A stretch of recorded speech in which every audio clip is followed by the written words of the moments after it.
News Break. Attorney Sam Norman Go Puentes miduso og COC pagkamayor sa Osamis.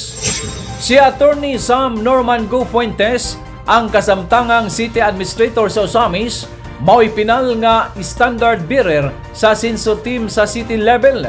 Kini human hiniusang giusan nila ni Mayor Indy Waminal, Congressman Ando Waminal o Governor Henry S. Waminal aron lingkuran ang biyaang posisyon ni Mayor Indy Waminal sa umabot nga May 12 national and local elections sa sunod tuig.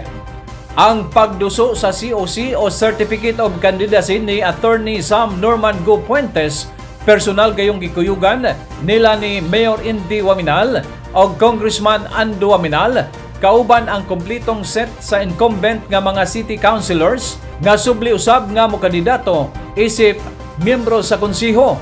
Sa pamahayag ni Attorney Sam Norman Go Puentes nga bisan siya nakurat sa nahimong desisyon sa Sinso team nga iyang daganan ang maong posisyon. Hinoon dili na niya bago ang kini nga matang sa public service gumikan kay sugod pa pagserbisyo ni Congressman Ando Waminal isip mayor ni adtong 2019 og hangtod nining kasamtangan siya ang kaabag sa hipi ehekutibo alang sa pag-implementar sa mga programa o proyekto sa dakbayan. Iyang gipasalig nga dili mabalaka ang mayoryang Osamisnon sa iyang liderato pohon sa City Hall gumikan kay way mausab sa gipangpatuman nga mga programa o proyekto sa Sinso administration kay kini magpadayon. Anyata karon to give our full support to the candidacy of our city administrator, Attorney Sam Norman Go Puentes for the position of city mayor. No, sa among meeting kaganina uban ni Governor Henry, ni Mayor Indy ug ako ni Vice Mayor Bibi ug sa ato ang pulo ka mga konsehales, no, among gipaabot kanila na we will not endorse anyone who is not qualified bisan pa og na ay some sort of small amount of disqualification, we will not endorse him. But si Attorney Sam fits the right criteria. Is in fact he is more than capable, more than able to continue to maintain the pace that the city is growing now. No, maobitaw nga sa ato ang permerong pagkampanya ni ining Asenso Ozamis administration, ang atong battle cry is Asenso Ozamis. And foremost, I want to assure the people of Osamis that you are in good hands. The city council, with Vice Mayor Bibinere and all the councilors, they will still be part of the team.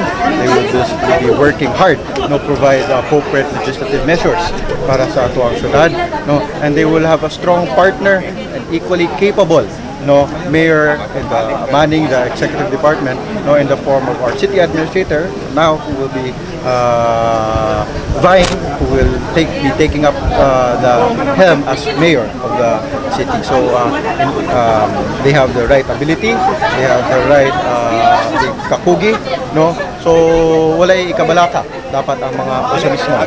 Yes. Kanang butang sir, murag igo na lang kung gipahibalo sir. Og ako pero ang ako lang unta nagawag lang po ko sa tanan nga ayaw dili angay mabalaka kay unsa man gani itong programa nga gipalapat na sa atong administrasyon gasugod ta karon sa unag yung murag nabatian gyud siguro nga kuan kining sa ato ang pagtabang sa mga dunay na ospital, dunay pagkuhan sa tambal, pagkulang sa tambal, kanang sa namatyan, daghan mang mga ubang lungsod nga gahatag anang programa. Pero ang kaning atua sa Asenso Osamis, ang pagbayad sa hospital o ang pagkanang sa free medication, dako kay na nga wala na dapat sa uban. Ikaduha, ang ato ang paningkamot sa quality education.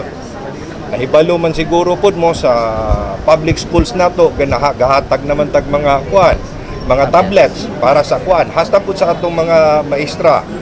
Okay, ikatulo nato ang ginatawag og strengthen nato sa ato ang infrastruktura. Karsada nato, suga sa kadalanon, tanan.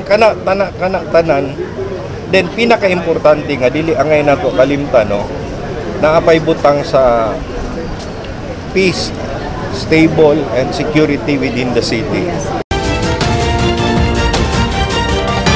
One TV News Break.